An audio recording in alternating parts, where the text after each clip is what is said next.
Bem-vindos à Lusac TV. O meu convidado de hoje é extremamente conhecido na comunidade portuguesa, também pela sua esposa, que tem um carinho especial, mas hoje vamos falar da nova posição, do novo lugar que Arlindo Vieira ocupa numa recente comissão. Ele é comissário do Office de Consultation Publique de Montréal. Arlindo Vieira, bem-vindo à Lusac TV. Muito obrigado. Bem este seu novo cargo? Com uma ligeira hesitação, mas saiu. Mas Portanto, é Office de Consultation Publique de Montréal. Exatamente. É uma instância pública que foi criada pelo Governo do Quebec quando da fusão das cidades na ilha de Montreal, para ser assim uma espécie de muralha contra o arbitrário das grandes decisões e para fazer com que os cidadãos tenham uma palavra a dizer nos grandes projetos da cidade de Montreal. Portanto, é muito variado, é essencialmente à volta de projetos do urbanismo, portanto, projetos imobiliários sobretudo, mas é muito variado. Pode ter, por exemplo, agora vai haver uma consulta pública sobre o que se vai fazer da Rua Santa Catarina. Já há um projeto, há um plano e agora os cidadãos vão ter a oportunidade de se pronunciar, sobre e vai ser provavelmente melhorado em muitos aspectos. E é esta comissão que vai questionar e ouvir as pessoas se estão ou não de acordo e depois dá o parecer positivo ou negativo para o avanço da construção. No caso, por exemplo, um outro que se está a caminho é o que se vai fazer com aqueles hospitais que estão a ser a pouco e pouco abandonados, por exemplo, com o Royal Vic, que é um grande imóvel da cidade de Montreal. Os cidadãos vão ter a oportunidade de se pronunciar sobre o que é que pode ser feito, qual era a melhor utilização que se pode fazer daqueles edifícios, que são edifícios patrimoniais e históricos muito importantes e que marcam a paisagem de Montreal. Isto é recente ou já havia? É relativamente recente, foi criado em 2002. Portanto, já passaram pelo crivo cerca de 100 projetos de toda a ordem. Muitas vezes são grandes prédios, por exemplo, que são em áreas que não têm a ver ou que não se integram bem com a população, com os diferentes usos que são em determinadas zonas. Por exemplo, um projeto que foi muito debatido há pouco tempo foi um antigo colégio, que aliás é muito conhecido, porque havia lá muitos portugueses que trabalharam lá, o Colégio de Saint-Enfant Jésus-Marie, que era um antigo colégio de freiras e que as freiras a pouco e pouco tiveram que abandonar, e foi comprado pela Universidade de Montreal, que pensava que se podia utilizar, mas a Universidade acabou por desistir porque não achou uso, não necessitava propriamente, porque eles tinham outros projetos noutra área, e então foi vendido e há um grande projeto de fazer condomínios nesse local. Mas a população está a reagir e é o Office que vai ouvir. Portanto, este projeto já faz parte agora do seu trabalho? Sim, exatamente.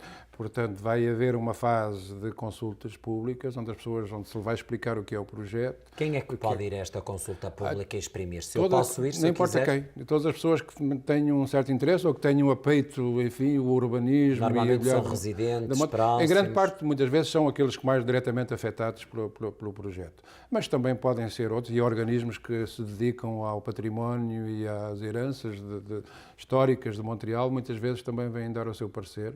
E, portanto, nós apresentamos, o projeto é apresentado à população.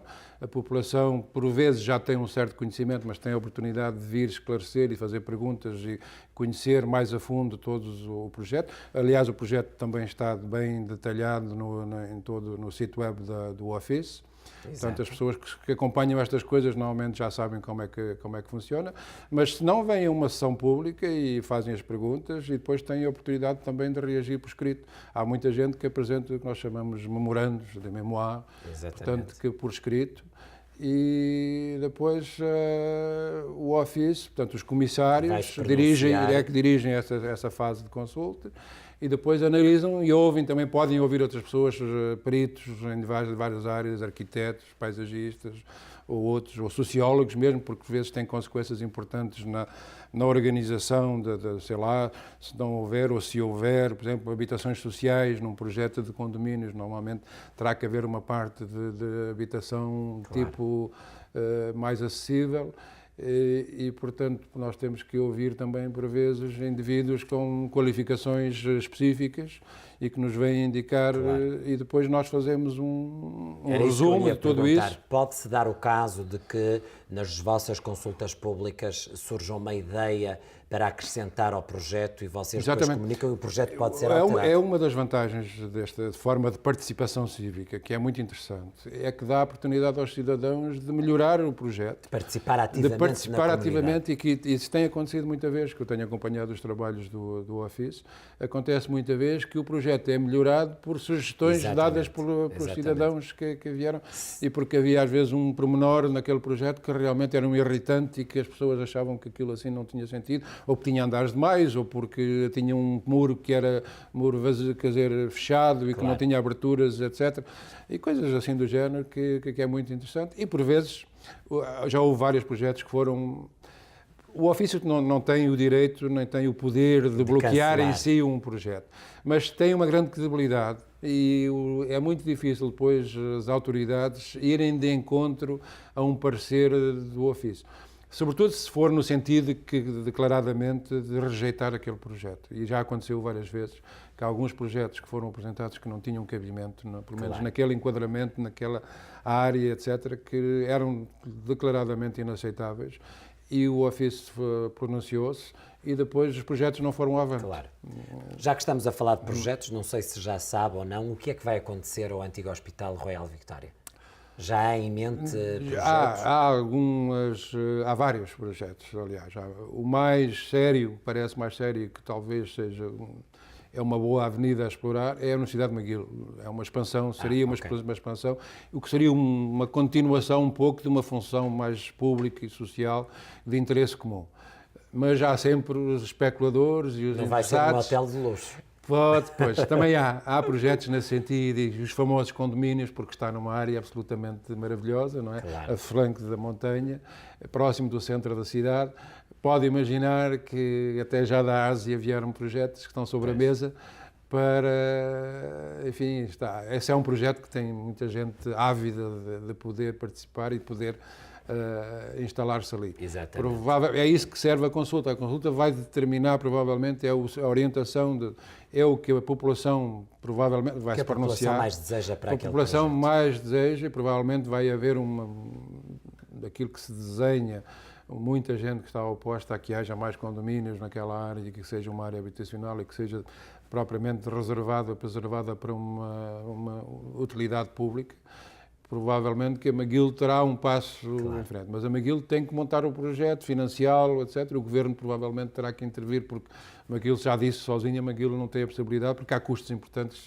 É um prédio antigo e que muitas vezes é muito mais difícil de partir do velho do que do novo. Fazer tudo, arrasar tudo e fazer de novo, ou guardar só umas paredes. Portanto, não é isso que penso que a Universidade pretende, mas para isso terá que ter o financiamento, e se não houver financiamento, por muito boa intenção que a Universidade tenha, não terá vento, e que se houver um outro projeto ao lado, onde haja um financiamento mais fácil, etc. Portanto, é isso que se vai opor, e vai haver certamente um debate, e é através do ofício que esse debate público vai poder ser feito. Como é que surgiu esta posição na sua vida?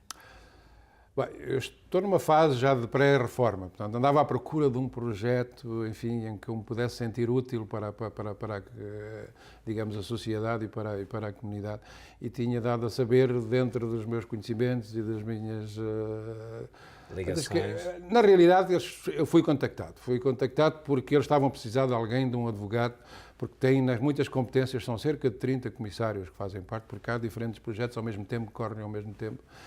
Você não vai estar em todos? Eu não vou estar sozinho. Em princípio, são sempre 3, que em cada comissão são 3. Mas há vários, conforme há projetos em toda a área de Exatamente, e supostamente Montreal. Você não vai estar em todos. Não. Ou seja, nós temos só um período durante equipas, portanto, durante 3, 4 meses temos aquele projeto. Exatamente. E outros colegas têm outros. Portanto, agora neste momento não sei qual é que vou ter. Mas eu estava à procura realmente de qualquer coisa deste género, e alguém que eu conhecia a nível da Câmara que achou que eu tinha a competência e que tinha suficientemente experiência e vivência, e que diga-se, em bom da verdade, eles estavam à procura também de pessoas que representassem um pouco o Montreal de hoje, a diversidade, pessoas de origem que não sejam sempre só quebecoises de origem, claro, etc. E, portanto, para este tipo de organismo, eles nomearam agora pessoas de origem africana, pessoas de diferentes origens, em maioria, e mulheres, portanto, para equilibrar e para dar realmente que o ofício represente aquilo que é hoje Montreal na sua diversidade como grande metrópole que é. Esta instituição não tem ligação política? Não.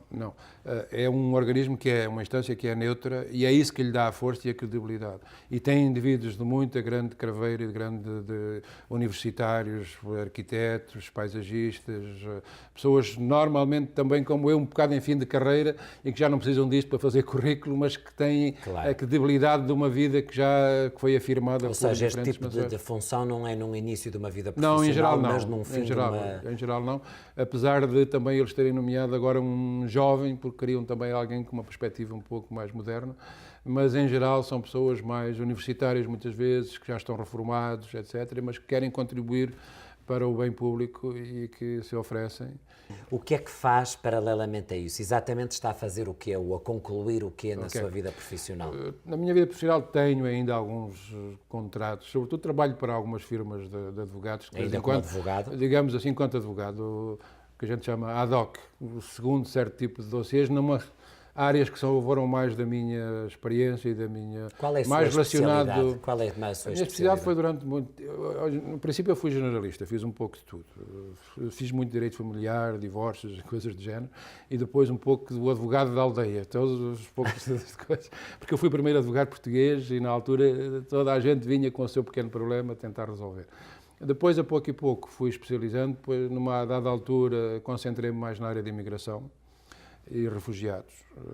E, ultimamente, fiz sobretudo na área do que chama-se tudo o que respeita ao controle do álcool, os permis, as licenças de álcool, portanto, todos os estabelecimentos, sobretudo os bares, restaurantes, etc., que têm uma legislação muito específica e muito rigorosa, e que por vezes as pessoas não respeitam, ou enfim, são apanhados em diferentes situações, sei lá, podem ter um menor que estava lá e que não tem direito a beber álcool, pode ter casos de droga que foram apanhados, às vezes sem conhecimentos proprietários, mas a lei pressupõe que se tu tens é um privilégio teres uma licença, tu tens que fazer de maneira com que não haja droga, infelizmente muitos falham por diferentes razões.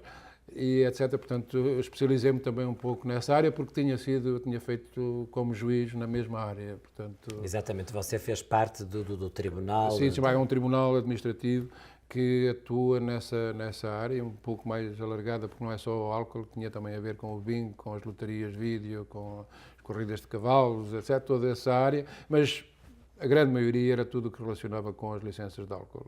Muito bem. Arlindo, estaríamos aqui horas a falar, mas temos timings e, portanto, hoje ficamos por aqui. Com certeza que vai Podemos voltar. Ter oportunidade, talvez quando houver um projeto onde eu esteja implicado e exatamente. Que tenha algum interesse, pode até ter interesse. Exatamente. E até provavelmente o Hotel Dieu é uma etapa daqui nos próximos anos também a vir e que provavelmente muitos portugueses estarão interessados. Convidar a comunidade portuguesa a estar presente e a participar ativamente nas decisões e a apoiá-lo em tudo aquilo que faz. Os nossos parabéns. É um orgulho para nós termos um português nesta comissão a tomar também algumas decisões importantes. Muito obrigado. Muito obrigado também aos nossos telespectadores. Até já.